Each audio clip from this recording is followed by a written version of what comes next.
Welcome back to Consumer Sense. Are you ready? Picture this.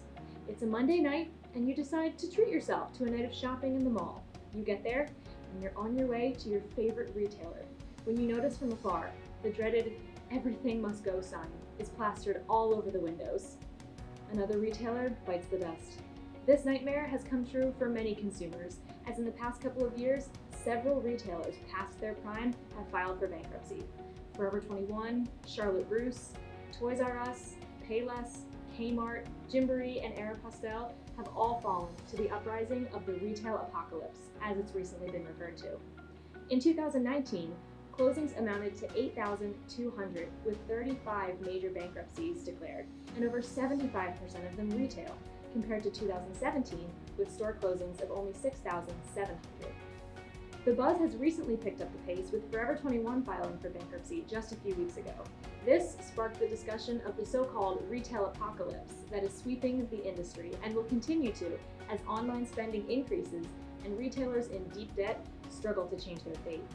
For Forever 21, their debt is roughly $1 to $10 assets to liabilities ratio.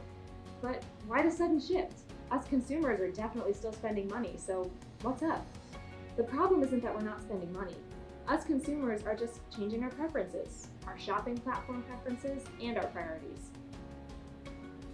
With large retailers going out of business, shopping malls are doomed as occupancy rates decrease. Larger department stores are harder to fill in malls, and although Forever 21 isn't a department store, some of their retail spaces span over 100,000 feet with several floors. However, as daunting as the word apocalypse may seem, some see it as a solid strategic move. Zumiez announced that it would utilize some of its retail locations as fulfillment centers instead, so that we, the consumers, can have our online orders processed faster, which is the holy grail structure of e-commerce giants like Amazon. The mass closing of traditional retail chains like Toys R Us and Payless unfortunately represent those in retail who struggle to stay relevant and in step with advanced technology and consumer shopping trends.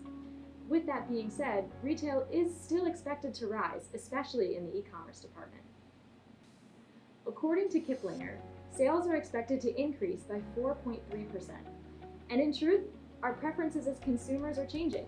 Big retailers like the TJX companies with TJ Maxx, Marshalls, HomeGoods, and more are thriving as we hunt for good deals from these struggling retailers. We consumers like the hunt that comes with searching for a well-known brand of clothing at a lower price. It comes from our recent obsession with thrift and secondhand shopping. ThredUp, the most popular online thrift store, reported that the resale market is expected to grow to $51 billion by 2023 as consumers become more environmentally conscious. The Association of Retail Professionals found that there are over 25,000 resale, consignment, and nonprofit thrift stores in the United States. America's Research Group found that 16 to 18% of Americans will shop at a thrift store, and 12 to 15% in a consignment store, while only 11% shop in malls. 19% shop in clothing retail stores, and 21% in department stores. Secondhand shopping is definitely catching up to the big guys. And with online secondhand shops like Poshmark and ThredUp, consumers are taking advantage of recycling fashion on every platform. So, although traditional retail, as us consumers are so familiar with, is slowly declining, many other retailers are keeping up with trends and staying afloat amidst the retail apocalypse and rise of online and secondhand shopping. Other retailers like Forever 21 and Charlotte Russe definitely need to do some restructuring to better understand their consumers and how they can win them back. From all of us here at Consumer Sense, watch out for major changes in your favorite retailer and keep on seeking out those great deals.